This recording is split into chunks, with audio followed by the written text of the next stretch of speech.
The warning that fell on deaf ears. The massive doors of the Dominion High Command slid open with a thunderous sound that echoed through the grand chamber. Zephyr limped inside, his ancient body supported by a walking stick carved from the last tree of his dead homeworld. The old Nexary's silver skin bore the scars of countless battles, and his 3 eyes held the wisdom of someone who had witnessed the rise and fall of entire civilizations. Commander Vex barely looked up from his tactical displays as the elderly alien approached. The Dominion's finest military mind was busy planning what he believed would be their easiest conquest yet. Earth, a small blue planet in an unremarkable solar system, populated by primitive bipedal creatures who had barely mastered spaceflight. "What brings you here, old one?" Vex asked dismissively, his crimson scales gleaming under the chamber's harsh lights. "Surely you have better things to do than waste my time with tales of ancient battles." Zephyr's weathered face remained calm despite the insult. He had traveled across 3 star systems to deliver this warning, using the last of his meager savings to book passage on a cargo freighter. The urgency of his mission gave him strength even as his body failed him. "I come to speak of Earth," Zephyr said, his voice carrying an unusual weight that made several officers pause in their work. "You must not go there, Commander Vex. That world is not what it appears to be." The bridge erupted in laughter. Junior officers exchanged amused glances while senior commanders shook their heads at what they perceived as the ramblings of a senile refugee. Vex himself smiled with the cruel amusement of someone who had never known defeat. "Earth." Vex's voice dripped with mockery. "That backward little world with its cute flying machines and primitive nuclear weapons. Old fool, our scout ships have observed them for months. They can barely reach their own moon, let alone pose a threat to the mighty Dominion fleet." But Zephyr's expression grew darker, his 3 eyes focusing with an intensity that seemed to pierce through time itself. "My people said the same thing 500 years ago. We called them hairless apes playing with fire. We thought their cities looked like anthills and their weapons like children's toys." The laughter in the chamber began to die down as something in Zephyr's tone commanded attention. High Chancellor Zorak, the supreme leader of the Dominion, leaned forward in his floating throne. His massive form cast shadows across the chamber as his 6 arms gestured for silence. "Continue, Nixari," Zorak commanded, his deep voice resonating through the chamber. "Speak of this ancient encounter." Zephyr closed his eyes for a moment, as if gathering strength from painful memories. "The Nexari Empire was proud, just as you are now. We controlled 47 star systems and commanded fleets that could shatter moons. When we discovered Earth, we saw primitive creatures who had not even developed faster than light travel." He paused, his 3 eyes opening to stare directly at Commander Vex. "We sent our 3rd battle fleet to claim the world. 200 ships, each one capable of glassing a continent. The fleet was commanded by War Master Vexen, my own brother." The chamber had grown completely silent now. Even the humming of computers seemed muted as Zephyr continued his tale. The humans seemed defenseless. Their space stations were small and poorly armed. Their orbital defenses looked like museum pieces compared to our weapons. Dexon decided to make a show of force before demanding surrender. He targeted their largest city with a warning shot from our flagship's main cannon. Zephyr's voice grew hollow, haunted by memories that had tormented him for centuries. The energy beam that should have leveled 10 city blocks simply disappeared. It was absorbed by something hidden beneath the city's surface. Then the humans showed us what they had been building while we watched them from afar. Commander Vex shifted uncomfortably in his command chair. Despite his skepticism, something about the old alien's manner was deeply unsettling. "What happened to your fleet?" "Gone," Zephyr whispered. "All of it. 200 warships reduced to drifting scrap in less than 6 hours." The humans had spent centuries preparing for exactly that scenario. Every city was a fortress. Every farm hid weapons. Every mountain concealed missile silos. They had turned their entire world into a trap, and we walked right into it. The chamber erupted in skeptical murmurs, but Zephyr raised his staff, and the sound echoed like a gunshot. "You think I lie? You think an old refugee would travel across the galaxy to tell false tales? I was there, aboard the command ship, watching through the sensors as my people died. I escaped in a damaged shuttle, one of perhaps a dozen survivors. From the entire fleet, High Chancellor Zorak's massive form leaned forward. Even if this tale is true, Old One, that was 5 centuries ago. The humans you describe would be long dead." "Humans live short lives," Zephyr agreed, "but they have something far more dangerous than longevity. They have memory. They pass knowledge from generation to generation with obsessive dedication. If they were prepared for invasion 500 years ago, imagine what they have built since then." Admiral Crane stood in the war room buried deep beneath the Rocky Mountains, studying holographic displays that showed the approaching Dominion fleet. The human commander's graying hair and lined face spoke of decades spent preparing for this exact moment. Around him, officers and technicians worked with calm efficiency, their movements precise and practiced. "Sir," reported Dr. Sarah Chen, Earth's leading xenobiology specialist, "our deep space sensors confirm the approaching fleet's composition. 250 warships, including 12 dreadnought-class vessels. They're following the exact approach vector our computers predicted." Crane nodded grimly. "Just like the simulations we've run 10,000 times. They're being predictable, which makes our job easier." He turned to address the assembled staff officers. "Ladies and gentlemen, this is what humanity has prepared for since our first contact with the Nexari survivors. Operation Mousetrap is now active. Across Earth, hidden systems began to awaken. Weapons, platforms disguised as communication satellites adjusted their positions. Underground factories that had operated in secret for generations began their final production runs. In cities around the world, citizens calmly moved to their assigned positions, each person knowing their role in humanity's grand defense strategy. Dr. Chen pulled up another display showing the planet's hidden infrastructure. The camouflage protocols are holding perfectly. To their sensors, we still look like a primitive world with basic defenses. They have no idea that every major city is connected by hardened underground networks, or that our primitive nuclear weapons are actually antimatter devices disguised to look less advanced." "What about the space-based assets?" Crane asked. "All orbital platforms are running in stealth mode. Our deep space monitoring stations appear to be simple research facilities. The enemy has no idea that we've been tracking their movements since they entered our outer system 2 weeks ago." Back on the Dominion flagship, Commander Vex was growing impatient with Zephyr's warnings. The old Nexari had been speaking for nearly an hour, recounting the destruction of his people's fleet with disturbing detail. But Vex's confidence in Dominion's superiority remained unshaken. "Even if your tale is true," Vex declared, "the Dominion is not the Nexari Empire. Our weapons are more advanced, our tactics more sophisticated.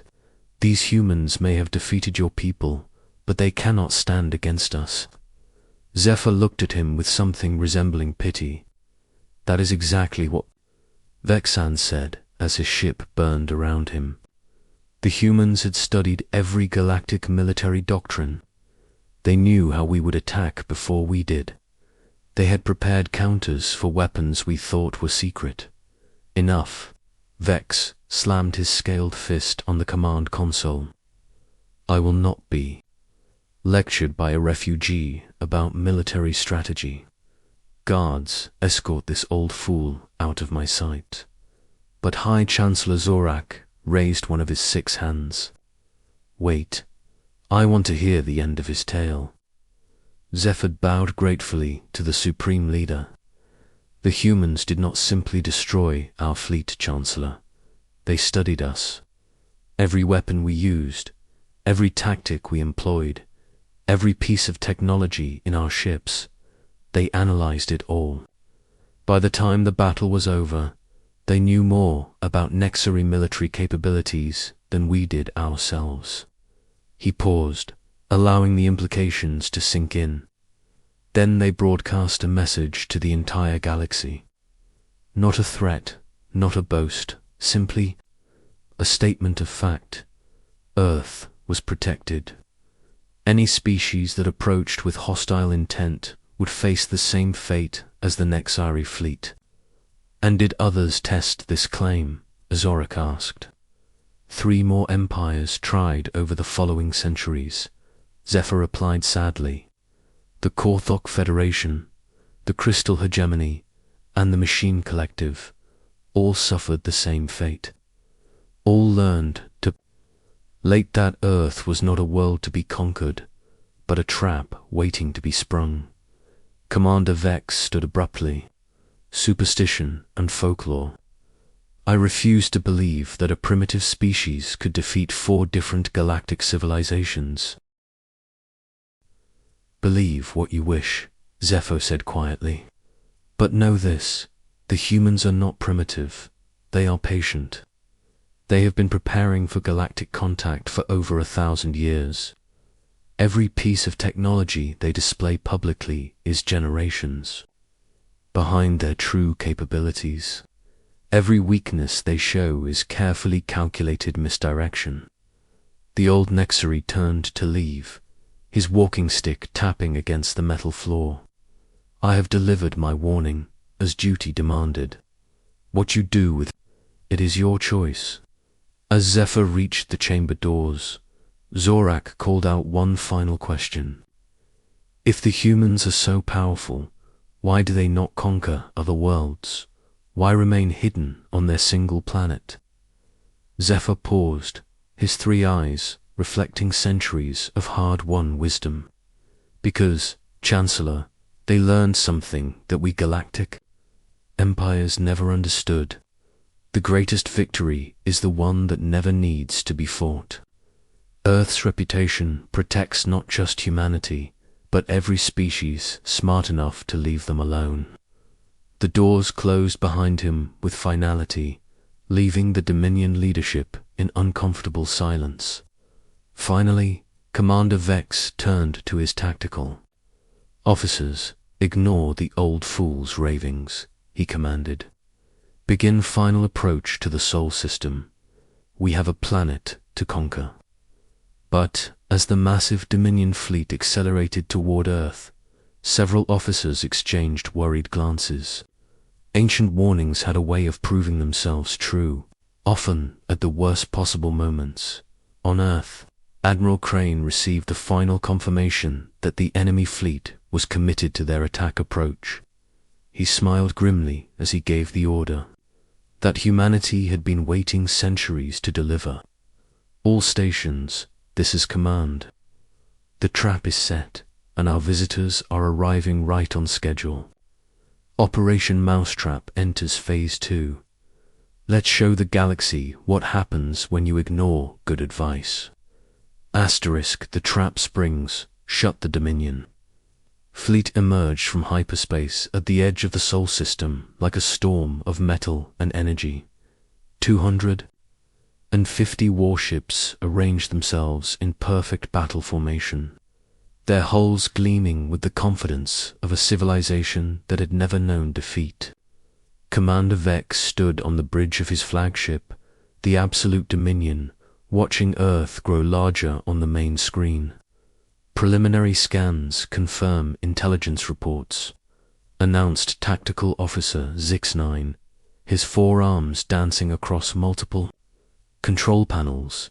The planet shows minimal orbital defenses, a few outdated space stations, some communication satellites, and what appear to be early-generation defense platforms. Vex nodded with satisfaction, exactly as expected. These humans may have fought off some primitive civilizations centuries ago, but they've grown complacent. Begin jamming their communications and prepare landing forces.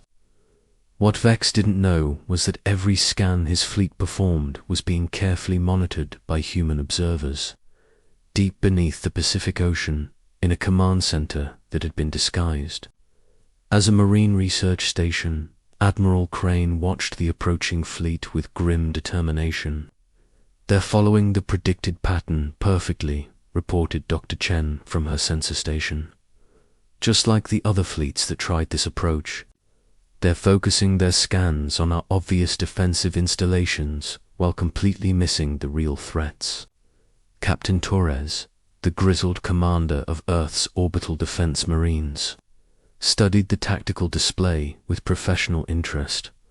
"How long until they're in optimal position?" 18 minutes, Crane replied. "All our orbital assets are maintaining perfect stealth profiles. The enemy still thinks those are civilian satellites and research stations." Torres smiled coldly. "They're about to get the education of their lives." The Dominion fleet moved deeper into the Sol system, passing Mars without incident. Their sensors detected the usual signs of human space activity, mining operations, research stations, a few small colonies. Everything appeared exactly as primitive as their intelligence had suggested. Commander Vex was already planning the victory celebration when Zix-9 reported an anomaly. "Sir, we're receiving a transmission from the planet's surface. It appears to be some kind of diplomatic overture." "Put it through," Vex commanded, eager to hear the humans beg for mercy. The main screen flickered to life, showing a human woman in a simple blue uniform. Ambassador Liu, Earth's chief diplomatic representative, looked directly at the camera with calm, unblinking eyes. "Dominion fleet," she began in perfectly accented galactic standard. "This is Ambassador Liu of the United Earth Government. We are aware of your approach and the likely hostile nature of your intentions." Vex leaned forward with predatory interest. Finally, the humans were showing proper fear. "We extend to you the same offer we have made to previous visitors," Liu continued. "Turn your fleet around and depart our system peacefully. You will be allowed to leave unharmed and with your dignity intact." The bridge of the Absolute Dominion erupted in laughter.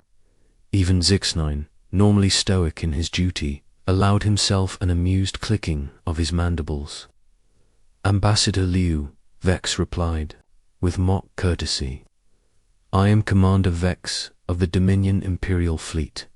Your pathetic world is now claimed as territory of our empire. Prepare for immediate occupation or watch your cities burn." Liu's expression didn't change at all. "I see. In that case, we invoke Protocol 7. You have been warned, Commander Vex. What happens next is entirely your responsibility." The transmission ended, leaving the Dominion officers puzzled by the humans' strange calm. Vex shrugged dismissively and turned back to his tactical displays.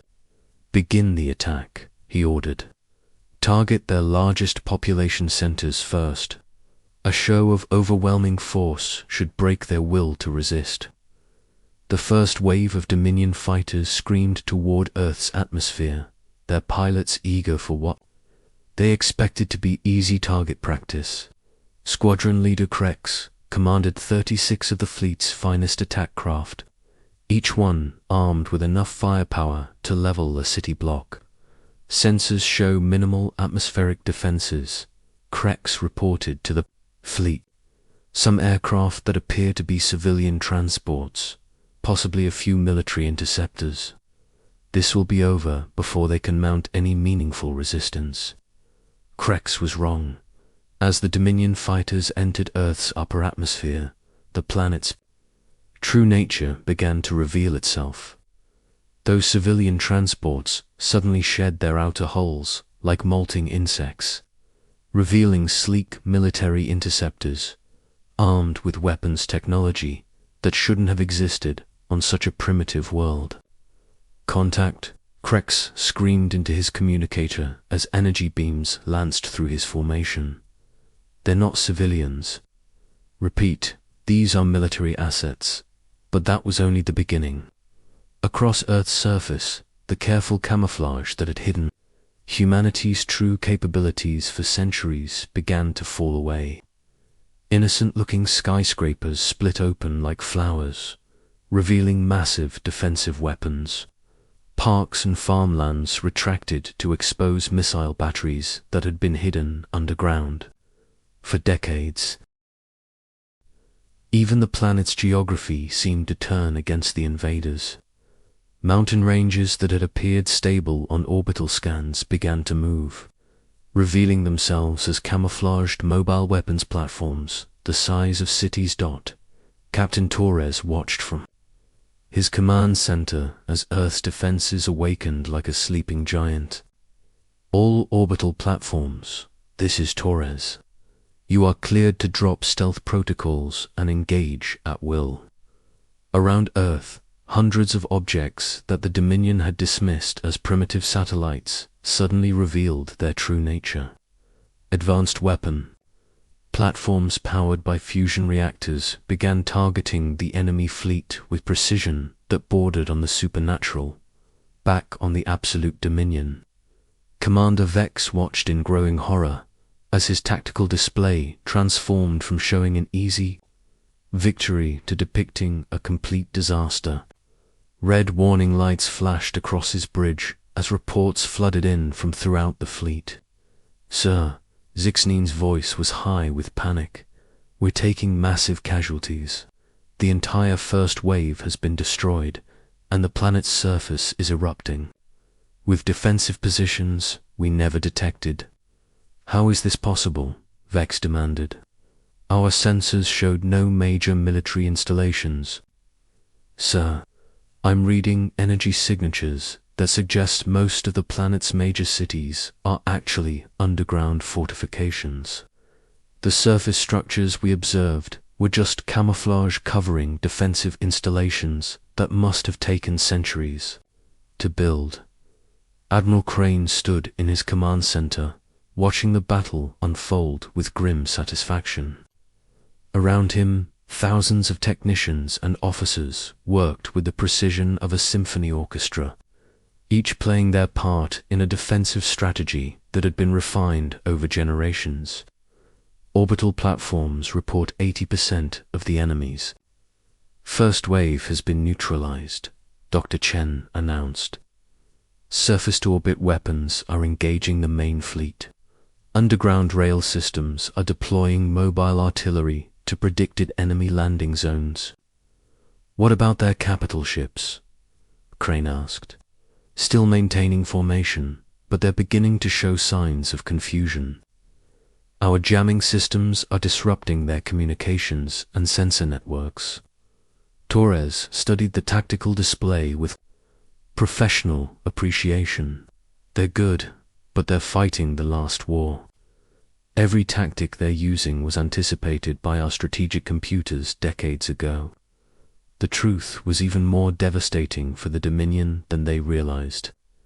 Humanity hadn't just prepared for this invasion, they had prepared for every possible invasion. The encounter with the Nexari 5 centuries earlier had taught them that the galaxy was full of aggressive species who viewed primitive worlds as easy targets.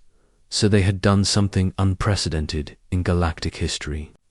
An entire civilization had dedicated itself to the art of defensive warfare, spending generations perfecting the ultimate trap. Commander Vex was forced to confront a horrible reality as more of his ships fell to Earth's defenses, signaled the fleet to withdraw to maximum engagement range. We need time to reassess the situation. But as the Dominion ships tried to pull back, they discovered that the humans had anticipated even this move. The primitive space stations they had dismissed were actually massive gravitational manipulation devices. Earth's defenders had quietly surrounded the enemy fleet with artificial gravity wells that made escape impossible. ZX-9's voice cracked with desperation as he delivered the worst news yet. "Sir, we're trapped. Some kind of gravitational field is preventing our ships from reaching escape velocity. We're locked in orbit around this cursed world." Elder Than, the ancient galactic historian who had been monitoring the battle from his research station on the edge of the system, watched the engagement with a mixture of horror and fascination. He had spent his long life studying the rise and fall of civilizations, but he had never witnessed anything quite like this. The humans weren't just defending themselves. They were conducting a masterclass in military strategy that would be studied. For generations, every move the Dominion made had been anticipated. Every weapon they deployed was countered by technology that shouldn't have existed.